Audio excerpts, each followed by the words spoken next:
ఆ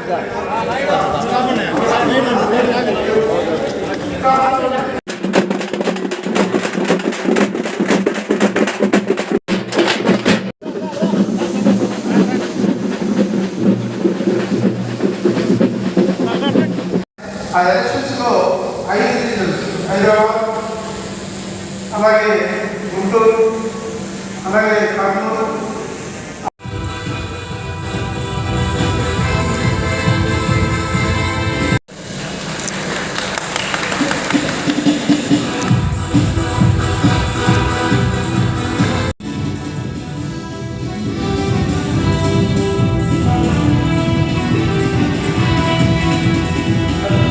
కలిసి ఎలక్షన్లో ఎంతగానో ఎమ్మెల్యే గారికి సపోర్ట్గా నేను చాలా కార్యక్రమాలు చేశాను.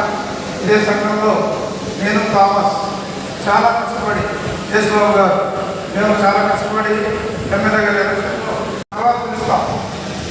దయచేసి ఎవరు రావు, తర్వాత పిలుస్తాం, అన్నయ్య పిలుస్తాం. ఎమ్మెల్యే గారు శుభాకాంక్షలు అందరికీ కూడా తెలియజేస్తూ, మిత్రులు,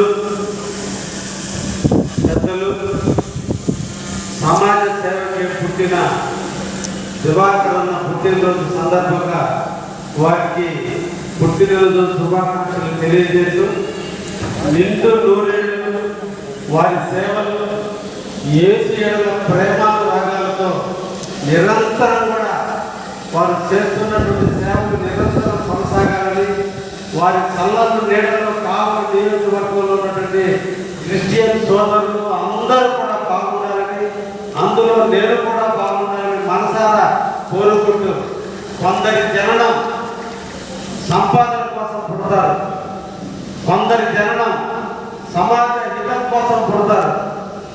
ఎన్నో వనరులు ఉన్నప్పటికీ మా సోదరుడు నమ్ముకున్న యేసు, నమ్ముకున్న సిద్ధాంతం, నమ్ముకున్న నడవడిక మీద ఆధారపడి నిరంతరం కూడా కావలిలోనే జీవిస్తూ కావలి ప్రజల అభ్యున్నతి కోసం, బహుశా చాలా మంది దివాకర్ తర్వాత చాలా మంది చాలా పెద్ద స్థాయికి వెళ్ళిపోయారు. ఇన్ని రాష్ట్రాల్లో ఏబిఎన్ సంస్థలకి ఈడీగా ఉన్నప్పటికీ కూడా ఎక్కడ కూడా గర్వం అనేది ఎప్పుడు కూడా చూపించకుండా గ్రౌండ్ ఎట్లుంటూ ఎక్కడ ప్రేమించే వాళ్ళు ఉంటారో వాళ్ళ పక్కనే నివసిస్తూ, బహుశా ఇటువంటి వాళ్ళు ఏ మెట్రోపాలిటన్ సిటీలోనో, మెడ్రాస్లోనో, హైదరాబాద్లోనో, బాంబేలోనో నివసించాలని కోరుకుంటారు. కానీ కావలిలోనే పుట్టి, కావలిలో పెరిగి, కావలిలో ఉన్నటువంటి యేసు ప్రభువుకు సంబంధించినటువంటి అందరి కోసం మన కావలికి అంకితమైనటువంటి దివాకర్ని ఇంతకంటే మనం ఏమి చూడగలం? డబ్బులు చూసావా, లేదంటే పదవులు చూసావా? ఈరోజు నిజంగా కూడా కావలి కోసం కావలిలో ఉండడం అనేది అందరి వల్ల సాధ్యం కాదు. కొద్ది సంపాదించైన సిటీలకు వెళ్ళిపోవాలని రోజుల్లో డబ్బుకు ప్రాధాన్యత కాదు, మనసుకు ప్రాధాన్యత ఇవ్వాలని కావలిలోనే ఉంటున్నటువంటి మా సోదరుడు దివాకర్ గారిని మరీ జన్మదినాలు జరుపుకోవాలి. మా కుటుంబ నీడలో ఎప్పుడు కూడా ఏ చేసే కార్యక్రమాలు నిరంతరం జరగాలని, వారి చెయ్యికి ఎప్పుడు ఎముక లేదు, పెట్టడమే తెలుసు, తీసుకోవడం తెలియనటువంటి మనసు ఉన్నటువంటి మిత్రుడు దొరకడం నా అదృష్టంగా భావిస్తూ, నేను వాళ్ళ కాలేజీలో లెక్చరర్గా చేరాలని 1994 సంవత్సరంలో మొట్టమొదట దివాకర్ గారిని కలిస్తే అప్పటి నుంచి ఇప్పటి వరకు అదే సాధించాం.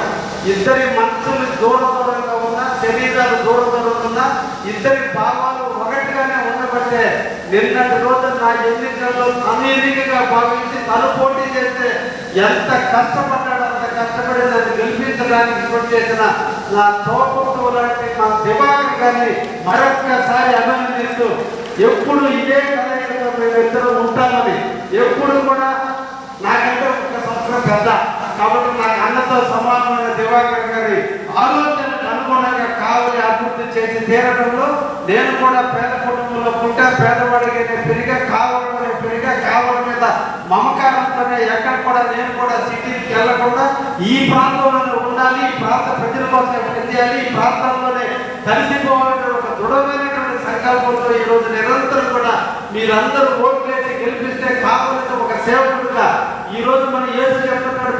సేవకుడుగా ఉన్నానని చెప్పాడు. ఆయన పాత్రలో నేను కూడా ఒక సేవకుడిగా నిరాడంబర జీవితాన్ని అనుభవిస్తూ రోజుకి 18 గంటల కోసం కావల పట్టణం కోసం కావల నియోజకవర్గ అభివృద్ధి కోసం నిరంతరం కూడా కృషి చేస్తున్నా. తప్పకుండా దివాకర్ గారి ఆధ్వర్యంలో ఇంకా కావాలని అభివృద్ధి చేసేదానికి సోదరుడు సలహాలు కూడా తీసుకుని ముందుకు పోతామని కూడా తెలియజేస్తూ ఆ కుటుంబం ఎప్పుడు కూడా యేసు యొక్క దీవెన ఆ కుటుంబానికి రెండుగా ఉండాలని, ఆ దివాకరణ ఎప్పుడు ఆయుర్వేదంతో అష్టైశ్వర్యాలతో ఈ కావలిని నిరంతరం సేవ చేయాలని మనసారా కోరుకుంటూ వారికి జన్మదిన శుభాకాంక్షలు తెలియజేస్తున్నాను. Thank you very much.